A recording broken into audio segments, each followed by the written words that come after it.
Estimados y estimadas estudiantes, un saludo cordial a ustedes. Nuevamente estamos reencontrándonos para desarrollar un tema más, sesión número 9, sobre el tema conceptos básicos de la economía. Hemos desarrollado con mucho cariño para ustedes con la licenciada Karina Mamane Villegas y quien les habla Mariano Cocha Vargas. Situación significativa de acuerdo al tema que vamos a desarrollar. La población en el planeta vive y sobrevive bajo el mecanismo de sistemas económicos, desarrollado por el hombre en la cual hay ricos y pobres distanciados como si fuera natural. Es por ello que es importante conocer qué es la economía y los conceptos básicos de la economía, más aún en estos tiempos de la pandemia, dando lugar a las siguientes preguntas. ¿Es necesario que toda persona conozca cómo funciona un sistema económico? ¿Por qué? ¿Por qué la riqueza no está bien distribuida para cubrir las necesidades? ¿Habrá una forma de solucionar para que no haya pobreza? Grandes preguntas para analizar y desarrollar el tema. ¿Cuál es el propósito? El propósito es que ustedes comprendan las relaciones entre los elementos de la economía y financiero, para que aplique en su vida cotidiana y ser parte de la solución del problema frente al sistema económico. Analizando la economía. Realmente la economía es una ciencia social que estudia la forma de administrar los recursos disponibles para satisfacer las necesidades humanas. Además, también estudia el comportamiento y las acciones de los seres humanos. El objetivo último de la economía es mejorar las condiciones de vida de las personas y de las sociedades. Hay que tener en cuenta que los recursos disponibles son limitados. Por ello es necesario entender estos factores: escasez, que viene a ser recursos limitados. Otro factor, necesidad humana. Ojo, son ilimitadas. O sea, hay más necesidad que recursos. Frente a ello, es necesario tomar en cuenta este factor, coste de oportunidad. Esto significa que cuando una persona decide destinar un recurso a un uso concreto, es decir, lo que tiene es una cantidad de dinero, debes pensar antes de gastar, decidir en qué gastar, qué necesidad es prioritario antes que la otra. Y de esa manera, el coste de oportunidad te da mayor sensatez. Por otro lado, también hay sistemas económicos. Hay tres clases de sistemas económicos. Economías capitalistas, también denominada economía libre o de mercado. Son economías en que los individuos y las empresas llevan a cabo la producción y el intercambio de bienes y servicios mediante transacciones en las que intervienen precios y mercados. Este sistema económico se desarrolló desde mediados del siglo XVIII hasta el primer cuarto siglo XX. En este sistema, las familias y las empresas toman las decisiones sobre qué, cómo y para quién producir, apoyados en dos herramientas básicas: el dinero y el mercado. El papel del Estado es del simple supervisor, ojo, sin apenas responsabilidades ni capacidad de interferencia en el mercado. En otras palabras, en este sistema económica podemos decir que se desarrolla el sector privado. De acuerdo a la ilustración del capitalismo, acá el trabajador o el empleado es que tiene que dar su fuerza, su tiempo en la producción del capitalista, al máximo. Y así sucesivamente van desarrollando el capitalismo. O sea, acá hay ricos y hay pobreza. Por otro lado, en el sistema economista socialista, es otro sistema en el cual también conocido como economía de planificación central. En su estado más puro, es decir, en otras palabras, más justo, exigen la sustitución de la propiedad privada por la colectiva en los medios de producción, cambio, distribución. Del mismo modo pide la distribución igualitaria de la riqueza y la eliminación de clases sociales. De acuerdo a la ilustración, que todos tengan la distribución justa y tengan pues el beneficio justo. Prácticamente se desarrolla acá un bien común, satisfacer necesidades por igual a todos. Y hay otra economía mixta que también es otro que debemos considerar y tener conocimiento. Actualmente las economías suelen ser mixtas, en las que una parte de las decisiones las toma los ciudadanos y otros del gobierno. Esto permite corregir fallos de mercado que existen. Entonces, por partes iguales, acá hay un acuerdo, hay una conciliación del manejo de la economía, para que ninguna de las partes esté sobre el otro. Áreas de enfoques de la economía. Hay dos áreas, pero en la economía se distinguen dos enfoques, claro que, pero a la vez también son complementarios entre macroeconomía y microeconomía. La macroeconomía realiza pues un estudio global de la economía, ocupándose de temas como desempleo, aumento de precios, la producción nacional, etc. Esto prácticamente se desarrolla dentro de un tiempo determinado también. Mientras que la microeconomía ya estudia ya el comportamiento individual de los agentes que participan en la actividad económica, así como las relaciones existentes entre ellos. Entonces, importante, ¿no?, en los enfoques. Otros conceptos básicos en consideración. El PIB viene a ser el Producto Interior Bruto o Producto Interno Bruto. Es uno de los indicadores macroeconómicos más importantes que existe, junto al IPC, el índice de precios al consumo.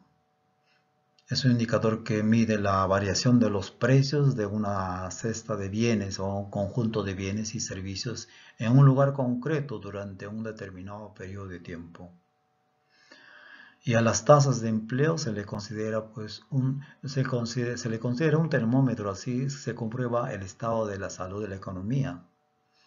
Por definición, el PIB es el valor monetario del conjunto de bienes y servicios producidos en un país durante un periodo de tiempo, que generalmente es un año. Si lo dividimos entre el número de habitantes de un país, nos sale el PIB per cápita, que es un indicador bastante utilizado para medir y comparar la riqueza de las distintas naciones. Otro concepto que se debe considerar es pues, la inflación. Muy conocido también. La inflación pues, viene a ser la subida generalizada y continua de los precios de una economía. Se podría decir que es un impuesto silencioso que hace que el dinero cada vez valga menos y que con el mismo capital podamos comprar menos cosas o según pasan los años, ¿no? Prácticamente esto podemos decir también la recesión, paralización de la economía. Esto sucede cuando esto sucede por la inflación. Otro concepto también es interesante saber que la tasa de empleo como en todo el mundo, participan, ¿no? De igual manera en los procesos productivos. La población de los países suelen dividirse en grupos homogéneos. Población, edad de trabajar, que en esta parte de la PAN, ¿no? La población joven, que ya mayores de edad, que suelen salir también hay muchos que podemos decir de los que salen los profesionales terminando su carrera, la población activa que ya están estén ya laborando, la población inactiva, los desempleados. Entonces, para estudiar estos grupos y analizar la situación del mercado laboral, el Instituto Nacional de Estadística utiliza las tasas de empleo, que son tres: tasa de actividad, la del paro y la de ocupación. Otro aspecto, también otro concepto es necesario también conocer, el ciclo económico. Realmente viene a ser las alternas de crisis, depresión, recuperación y expansión. En las fases recesivas del ciclo económico disminuyen el PIB, aumenta el IPS, ¿no? el IPC, y empeoran las tasas de empleo. ¿Sí? Hay mucho aquí es un problema que también tienen que tener en cuenta, mientras que las fases de expansión ocurren justo lo contrario. Es importante tener claro este concepto para entender que en términos macroeconómicos, ni los momentos malos ni los buenos son para siempre, o sea, es temporal. Por eso es importante cuando hay un términos macroeconómicos que no sea que hay momentos buenos, es la oportunidad de aprovechar y administrar bien la economía. Seguimos con los conceptos. Impuestos. Los impuestos son pagos exigidos por la administración pública en que el contribuyente, quien los paga. O sea, todos nosotros, todos los que estamos, en este caso en el Perú, todos también pagamos el impuesto por más que se compre un pequeño producto. Recibe una contraprestación directa, puede ser directos si tienen en cuenta la situación económica de las personas, o sea, el impuesto sobre la renta de las personas físicas. Entonces, impuestos sobre el patrimonio, en este caso, impuestos sobre sociedades también, o indirectos si no tienen en cuenta esta situación. IVA, eso es impuesto al valor agregado, impuestos especiales, quiere decir impuestos sobre transmisiones patrimoniales, ¿no? Entonces, eso también son los impuestos que se manejan en la economía. Deuda y ahorro es otro concepto que hay que tener en cuenta juntos porque son las dos caras de la misma moneda. Si gastas menos dinero del que ganas, ahorras. Es importante, pero si por el contrario tus gastos superan a tus ingresos, para mantener tu vida necesitarás pedir dinero prestado, es decir, te endeudas. Yo creo que eso no debería ser el comportamiento. Es tan básico este concepto. Pero sí hay una cosa, pero el 99% de la gente no se entera. Si quieres vivir en paz, es preferible, ¿no? Vivir en paz, hay que manejar bien la economía para no estar sin sobresaltos económicos o disfrutando de una economía doméstica saneada. Más vale que ahorres viviendo por encima de tus posibilidades y endeudándote. Solo serás un esclavo de tus falsas necesidades, y es que gastas más, y con deuda, y vives con deuda. Ahora, otro también es interesante que se debe saber: interés compuesto. Este interés compuesto es el interés generado por un préstamo o inversión. Si tienes una característica que lo hace único, en lugar de cobrarse, se capitaliza. O sea, como resultado de estos intereses, terminan generando aún más intereses, por lo que el dinero crece de forma exponencial Con el paso del tiempo, esta bola de nieve de intereses puede hacer que acabes arruinado si te endeudas o que te enriquezcas si inviertes. Tú eliges, acá hay una decisión. Pero hay mucha gente que a veces cuando van al banco, en un ejemplo, van al banco, se prestan y de repente no pueden pagar, llegan cuando ya avanza un porcentaje, mayor porcentaje de su deuda, lo refinancian y sacan un préstamo para pagar el préstamo inicial y así sucesivamente, y al final se endeudan más. Entonces, intereses impuestos, cuidado, intereses compuestos, cuidado, hay que tener en cuenta eso. Multiplicación del dinero bancario también es otro aspecto que deben tener. No es un concepto fundamental que deberíamos de tener en cuenta.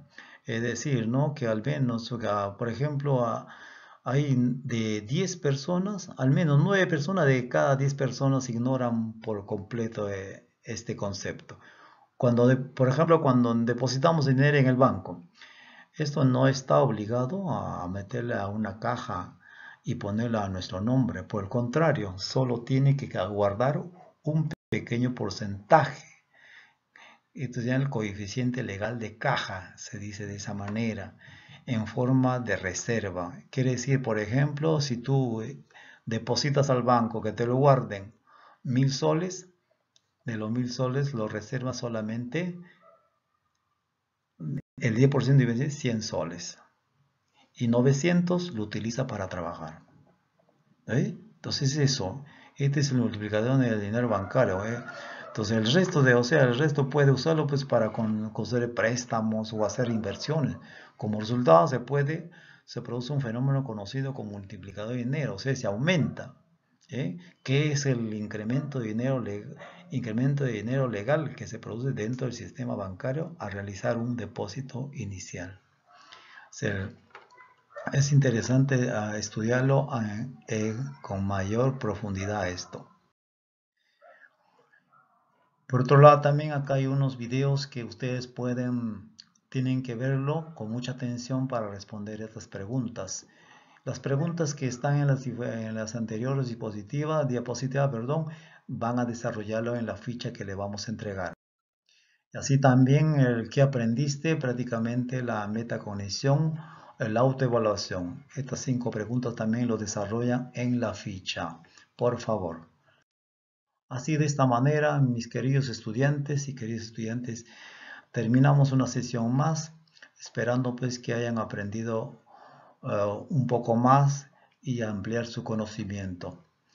De esta manera, me despido con mucho cariño de ustedes. Hasta la otra oportunidad. No se olviden, ser bonifacino es compromiso de honor. Hasta la próxima oportunidad. Bendiciones.